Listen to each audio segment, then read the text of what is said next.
Alright, guys, what's up? Well, that was a terrible start. Anyways, today I'm going to be doing a review on the Nike Paul Rodriguez Cupsole and the Elite.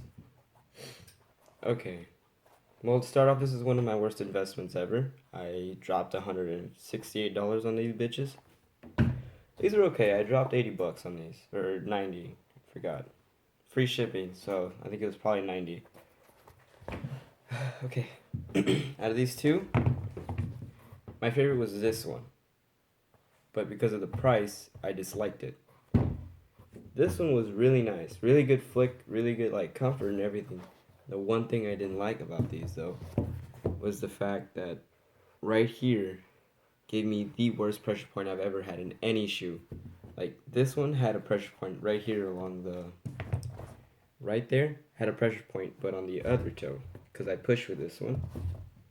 This one just had a pressure point all around because this is just welded and has been pressed, so you feel it inside of the shoe, and it feels terribly nasty. It'll give you the most uncomfortable thing you've ever felt during skating. It gives you this nasty pinch with like a numbing feeling at the same time. It's the worst, but it's because I have white feet. It's different for other people. My friends love these shoes, and they love this colorway too, which I was the only one who have. Just kidding. Fuck you, Joe. Ched Joe. Anyways, this shoe has really good flick. It's very durable, as you can see. I think it was a month, maybe a little bit more. It's really good. Heel flips. I didn't know how to heel. Oh, I can't land a heel flip, but I can like flick it perfectly.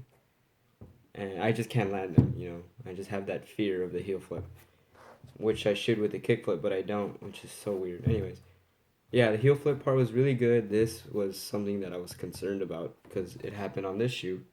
Where it's starting to fall apart after a couple heel flips, but this held up pretty well. The ollies were good, frontside 180s, the front shoves, back shoves, big spins in these were really good. Everything felt good on this shoe, like nice and stable. The heel was a little thin, but it held out really well because when I would land, it would just give me a strong stop instead of a good roll. Not a good roll, a bad roll. It was good though. Just the one thing I didn't like about this was the laces and that pressure point that came all around the foot for me. As you can see, it looks kind of like the P-Rod 7. I think he got a really great inspiration out of this. The P-Rod 7 looks like wildly similar to this. The only thing that's different is that it's just a one-piece toe cap instead of it being the dunk-looking thing, which I hated. The tread is herringbone, but it's vector herringbone, so it's a different style. Gives good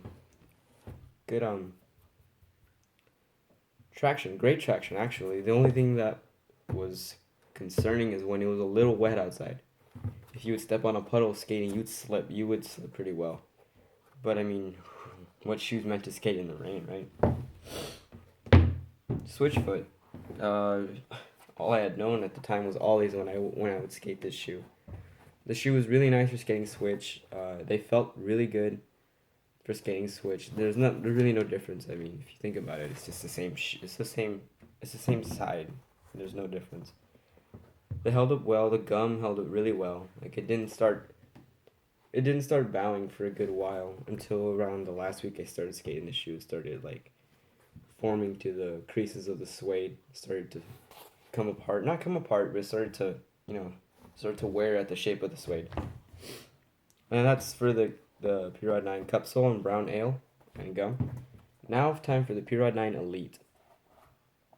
Okay, this shoe is really good for impact. I jumped down an 8 set on this thing. I didn't land the ollie or the kickflip. I was trying kickflip first, what an idiot I am. Didn't land them, but they felt very good, very responsive. And the thing is with these, excuse me, if you try to put in a different insole, it will feel good, but then it'll start to feel a little odd. Like it'll start to feel different around the sides right here. And I couldn't put in my FPs because of that. But the insole it comes with is alright. It's really thin by the toes, as you can see. That is thin as fuck. and then has this really really amazing looking heel cub. Looking, as you can see what I said is looking amazing. These the zoomer pad on the bottom combined with the zoomer pad and the heel in the midsole between the outsole and the Phylon was it was perfect, man. It was really nice. It was really thin though, really flat. Without the insole, it's pretty much just a flat piece of foam or Phylon, anyways. The zoomer pads at the toes for me personally made it hurt. Sometimes here in the toe, I'd get nasty pain when I'd land. Or not here actually. It's just here. And this gummy-like tread, very very like flimsy nearly. Like you can see it just flexes whichever way it wants. That commercial wasn't a lie, but it was too flimsy because when I would land something, or like if I would like come to an abrupt stop and try to like stop, or like just start to position my foot for a kickflip or a tray flip or whatever. I don't tray flip, but I varial. Okay guys, I varial. Just kidding. I want a tray. It would start like eating away the gum so fast that I didn't want to skate the shoes anymore. Look at that.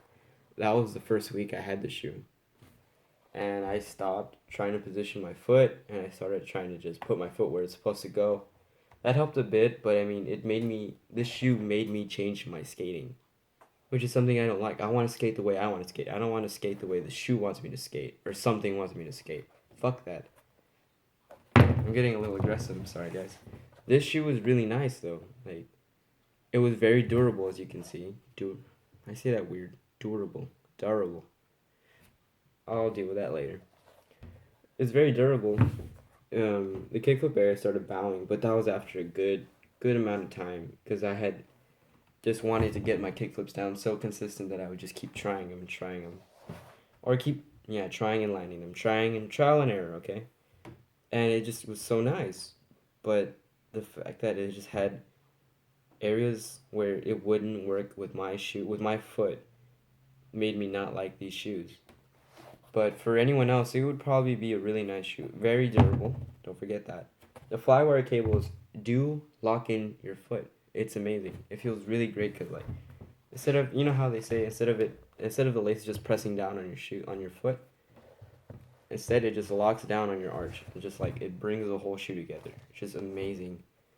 Not amazing. I mean, anyone could have thought of it, but Nike just decided to put it into the skate shoes, anyways. Okay, as you can see, a little Paul Rodriguez signature hit right there. All this right here is entirely Phylon, up to from here all the way around to about right here. Right there is where it stops, and this is the only part you need rubber, which means it's a very light shoe. Very, very lightweight. You feel like you're just wearing socks almost. Like socks with a little bit of like heavy rubber. Not heavy rubber, but lightly heavy rubber. The entire thing here is just gel rubber, and it is not durable in any way because it started coming apart. And the other day I just saw this where, like, I take these to work sometimes, and at my work in the back, usually by the kitchen, it's wet, it's a kitchen. So it started coming apart at the seams where the glue would hold the gel and the Phylon together. And now you can see the zoomer pad, if you can see it right there. I don't know if you guys can see it right there. And it's crazy because I've only taken these to work about 3 times, and they are falling apart. And that makes me really sad, because these were $158 for me, plus 2-day shipping. Well, with 2-day shipping, and they're just coming apart all on their own. Like, I'm not even skating in these, and they're falling apart. Everything else, like here, the upper is perfectly fine, but this rubber that they use to compress the hits of cushion. To compress the hits in skateboarding cushion. The hits in skateboarding is its own falter. Like, it just falls apart on its own because they wanted it to be more squishy and more comfortable.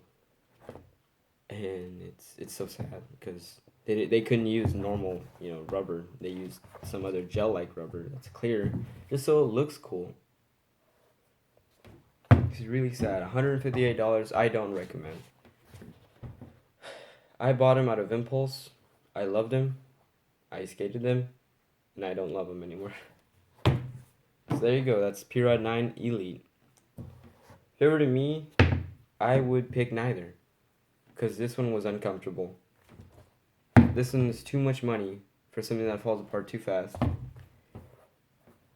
And I prefer to just get a regular shoe, because this arch is really awkward. Even when you fall in this shoe. This is a P-Rod 9 capsule. I'm sorry, I'm going back to this one. When you fall in this shoe, it hurts. It really does. It hurts because it's so high of an arch. When you land, you have to land like this so you don't roll your ankle. So when you land on your heel, you just feel that nasty shock, and just it radiates throughout your entire forefoot, and then it starts hurting here. This one, good impact protection. I'm not gonna say it's perfect. It's good. 8 set, you feel all right.